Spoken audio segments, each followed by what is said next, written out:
Today in this video, we're going to unpack what's the best sort of running to do for cricketers. Is it long distance running, or is it focusing efforts more on sprint and speed training? As a young fast bowler, I was passionate and determined to become the best player I possibly can be. I would clock up endless amount of kilometers, running around a track just like this, or pounding the pavement around my small town that I grew up in. However, despite all these efforts and thought I was training really hard, I once begun a relatively fast bowler for my age, but my pace stagnated, leaving me behind the pack, feeling the anguish of being left out of teams, and ended up me resenting the game of cricket. For years I wondered what went wrong. I was training really hard, but training hard isn't just enough. You need to be training smart as well. Are you training more like a marathon runner or a sprinter? Which one is more beneficial for a cricketer? Let's find out. Let's see if you made the same mistakes that I did as a teenager. Any format of cricket is a game based on short, sharp, high intensity efforts with long rests in between. Think about a bowler running into bowl, 4 or 5 seconds with a 30 to a minute-second rest as they walk back. Same thing when batting. Yes, you might run a quick 2,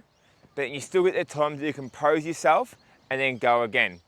Chasing the ball in the field, you might chase one ball every 3 or 4 overs potentially, but that one short, sharp effort can be the difference between you getting a wicket or not. In order to have the best training of a cricket, you need to understand the demands of the game. In red ball cricket, players like Mitchell Johnson would clock up over 22, 23 Ks in a whole day's play.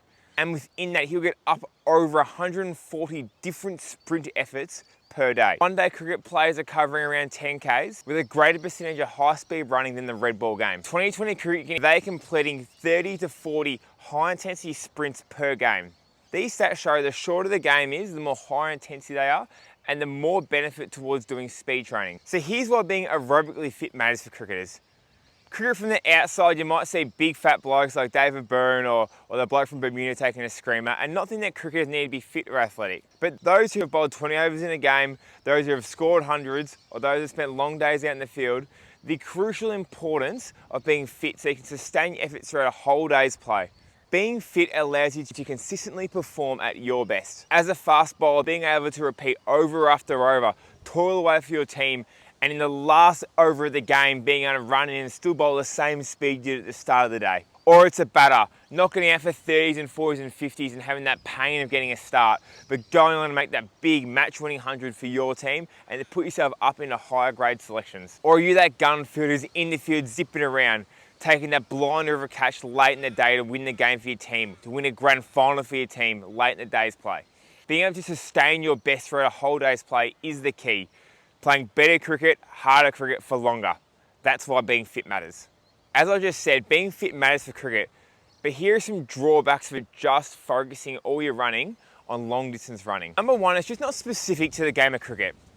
As mentioned before, the demands of cricket are short, sharp efforts followed by long rests. So if you're focusing all your training on long distance running, you may not be training specific to what the game actually demands from you.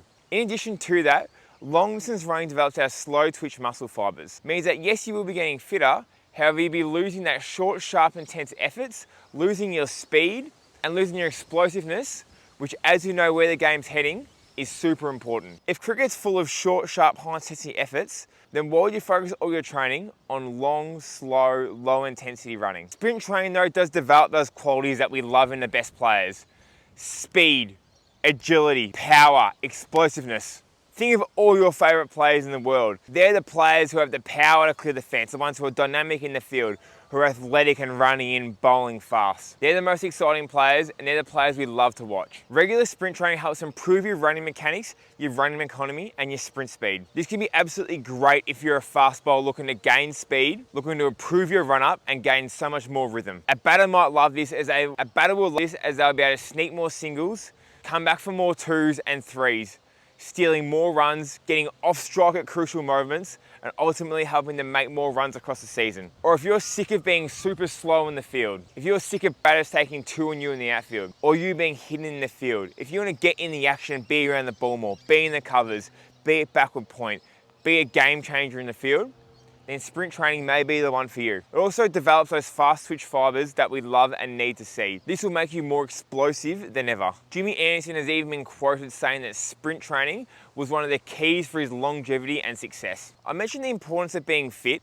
I've also mentioned the importance of sprint training, But how do we blend the two together? How do we actually make it all work? You see, developing your speed is harder to develop than developing your fitness. Case in point here, how many people do you see running marathons, half marathons, you go, gee whiz, you never used to be that fit. But how many slow people do you see developing to run 100 meters at Olympics?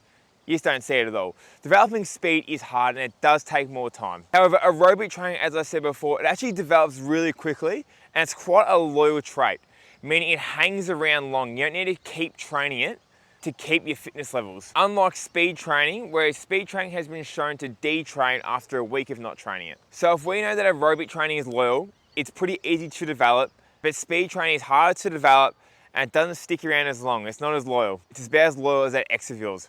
Then which one should we focus on? From this, it should be speed training. Although it does take longer to develop and the gains may be a little bit smaller, the amount of benefits you will see from this will be exponential. You will get so much more bang for buck that will actually change your game on the cricket field by focusing on sprint training. A faster run-up has been shown to help you bowl faster. Being able to sneak more singles and score more runs as a batter, or being a more dynamic player in the field for your team. These are the things that is the difference between you staying at the level you are right now and you progressing to where you want to be. Yes, speed training is absolutely crucial, but being fit's also crucial too. The reason why I would say I want to focus your running towards sprint training is that we can develop our aerobic fitness in other ways. We can get a great aerobic stimulus from doing things like riding a bike or other cross-training conditioning methods like swimming or other circuit type activities, which allow you to still develop the lung capacity and the aerobic fitness without the cost on the body. Now, absolutely, do we need to build up your ability to run long distances, just like in a game of cricket?